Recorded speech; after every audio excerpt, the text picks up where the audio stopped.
శివ దర్శనం ఎలా చేయాలి? పరమేశ్వరుడు నిశ్శబ్దంలోనే మనల్ని అనుగ్రహిస్తాడు. శివాలయాలు ఎప్పుడూ కూడా నిర్మానుష్యంగా ఉండాలి. భక్తివన్ ప్రేక్షకులకు నమస్కారం. శివుడు అంటే ఎప్పుడూ శుభాన్ని కలిగించే ఒక మంగళత్వంతో కూడుకున్న స్వరూపం. శివుడు ఎక్కడ ఉన్నాడు అంటే అంతటా ఉన్నాడు, ఎక్కడ లేడు అంటే అంతటా ఉన్నాడు అనే సమాధానమే మళ్ళీ వస్తుంది. ఎందుకంటే శివుడు అని మాత్రమే కాదు, పరబ్రహ్మ స్వరూపము అంతటా నిండి ఉంటుంది అనే విషయాన్ని మన పురాణాలు, శాస్త్రాలు ఎన్నో విధాలుగా మనకి చెప్తూ ఉంటారు. అయితే శివనామస్మరణ ఎప్పుడైతే చేసుకుంటామో అంతా శుభం. సకల ఐశ్వర్యాలను ఆ ఈశ్వరుడు మనకి ప్రసాదిస్తాడు. అలాగే శివ దర్శనం, ఒక్కసారి ఆ లింగాకారాన్ని అలా చూసినట్లయితే ఆ బ్రహ్మాండమంతా కూడా శివలింగంలో ఉంటుంది కాబట్టి బ్రహ్మాండ దర్శనం కూడా మనకి అయిపోతుంది. ఇంకా చెప్పాలి అంటే 14 భువనాలు అంటారు కదా, ఈ 14 భువనాలు కూడా శివలింగంలో ఉంటాయి. సమస్త ప్రాణకోటి శివలింగంలో ఉంటుంది. అందుకే శివలింగం అనేటప్పటికీ అది కేవలం ఒక ఆకారంలో అలా కనిపించినా సమస్తములు అందులో ఉన్నాయి అనే ప్రజ్ఞ, వివేకం మనకి ఖచ్చితంగా ఉండాలి. అలా ఉన్నట్లయితే శివారాధన ఎన్నో అద్భుతమైన ఫలితాలను మనకు ఇస్తుంది. ఇక శివాలయానికి వెళ్ళిన తర్వాత నేరుగా వెళ్ళిపోయి శివ దర్శనం చేసుకోవచ్చా? దీనికి కూడా ఒక పద్ధతి చెప్పారు. శివాలయానికి వెళ్ళిన తర్వాత ముందుగా నందీశ్వరుణ్ణే దర్శించుకోవాలి. శివుని చూపు ఎప్పుడూ నందిపైనే ఉంటుందట, నంది చూపు ఎప్పుడు శివునిపైనే ఉంటుంది. అంటే ఇది కూడా ఒక చక్కని తత్వాన్ని మనకి బోధిస్తుంది. సరే, అప్పుడెప్పుడూ ఏదో వరమిచ్చారు కదా కాబట్టి నంది అలాగే ఎదురుగా ఉంటారు అన్నది మాత్రమే కాదు, శివుడు తన దృష్టిని ఎప్పుడు ఎటువైపు పెడతాడు అంటే తనని నమ్ముకున్న మహాభక్తులు, అలాగే ధర్మాచరణ చేసిన వారు. నందీశ్వరుడు అంటే వృషభం, వృషభం అంటే ధర్మమూర్తితో సమానం. అందుకే నందీశ్వరుడు అంటే ధర్మానికి ప్రతీక అంటారు. కాబట్టి భగవంతుని దృష్టి ఎప్పుడూ కూడా తనని నమ్ముకున్న ధార్మికమైన మహాభక్తుల వైపే ఉంటుంది. ఇది లోపల దాగి ఉన్న ఒక తత్వం, ఒక నిర్వచనం. అలాగే మహాభక్తులు ఎవరైతే ఉంటారో, ధర్మాచరణ ఎవరైతే చేస్తూ ఉంటారో వాళ్ళ దృష్టి భగవంతుని వైపే ఉంటుంది. అంటే వాళ్ళు భగవంతుని యొక్క చిత్రపటాన్ని ఎదురుగా పెట్టుకుని తిరుగుతారన్నది కాదు, అందరిలో పరమాత్మను చూస్తారు.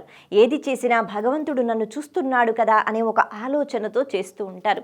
కాబట్టి వాళ్ళు ఎప్పుడూ ధర్మాన్ని విడిచిపెట్టరు, అంతటా పరమాత్మను చూస్తూ ఉంటారు. ఇది ఈ శివ దర్శనంలో అంటే నందీశ్వరుడు శివుణ్ణి చూడటం, శివుడు నందీశ్వరుణ్ణి చూడటం, ఇందులో ఉన్న ఒక నిర్వచనం. మరి అటువంటి నందీశ్వర దర్శనమే ముందుగా చేసుకున్న తర్వాత అప్పుడు మనం శివ దర్శనం చేసుకోవాలి అంటారు. దీనికి ఎంతోమంది పెద్దలు ఎన్నో రకాలుగా నిర్వచనాలు చెప్పారు. మరి కారణం ఏమిటి? ఇలా మాత్రమే ఎందుకు చేసుకోవాలి? అంతటి శివానుగ్రహాన్ని నంది మాత్రమే ఎందుకు పొందాడు? ఈ విషయాలను ఇప్పుడు తెలుసుకుందాం. శుభమస్తు. శ్రీరామ జయం. నేను మీ కాకునూరి. ఏమండి, శివ దర్శనం ఎలా చెయ్యాలి? శివుడిని దర్శించుకోవడం ఏదైనా ఒక ప్రత్యేక పద్ధతి ఉందా? శివ సన్నిధానంలో నందీశ్వరుడు నిరంతరం స్వామినే చూస్తూ ఉంటాడు. అలాగే స్వామి కూడా తన భక్తుడైనటువంటి ఆ నందీశ్వరుడిని చూస్తూ ఉంటాడు. శివుడి దృష్టి పక్కకి రాదు, నందీశ్వరుడి మీదే ఉంటుంది.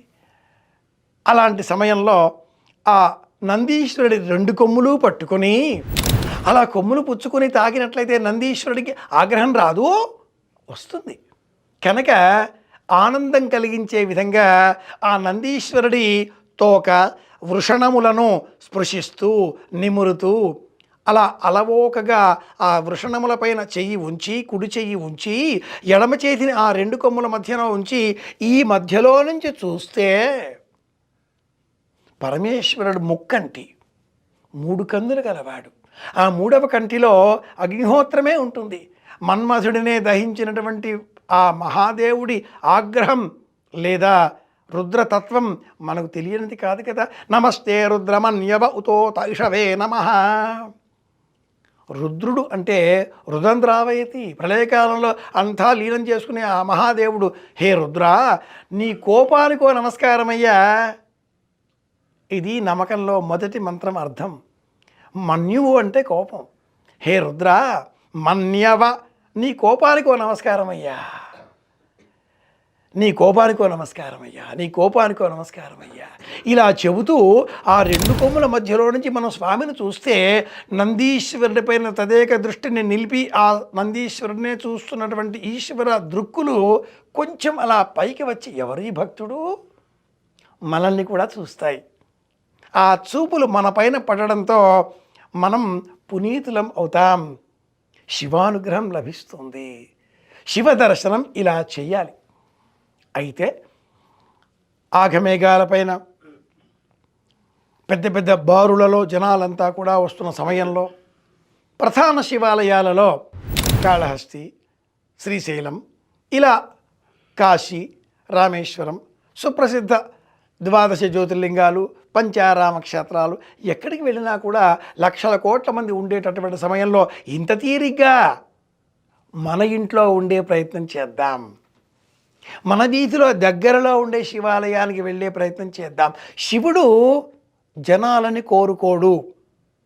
శివాలయాలు ఎప్పుడూ కూడా నిర్మానుష్యంగా ఉండాలి, ఉండేవి. శివాలయాలలో నైవేద్యాలు ఉండవు.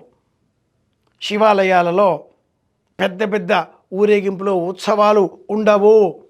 నిశ్శబ్దం తాండవిస్తుంది. ఇది కైలాసం. పరమేశ్వరుడు నిశ్శబ్దంలోనే మనల్ని అనుగ్రహిస్తాడు. ఎంత నిశ్శబ్దం మనం పాటిస్తే పరమేశ్వరుడు అంత ప్రసన్నుడవుతాడు. కాబట్టి శివదర్శనం చెయ్యాలి. మహా దివ్యక్షేత్రాలకు పరిగెట్టకుండా మన వీధిలో ఉండే ఆలయంలోనే పరమేశ్వర దర్శనం చేసే ప్రయత్నం చేద్దాం. లోన ఉండే శివుడిని దర్శించే ప్రయత్నం చేద్దాం. మళ్ళీ కలుసుకుందాం. శుభమస్తు. శ్రీరామ జయం. ఓం నమ శివాయ. మీ కాకునూరి సూర్యనారాయణమూర్తి.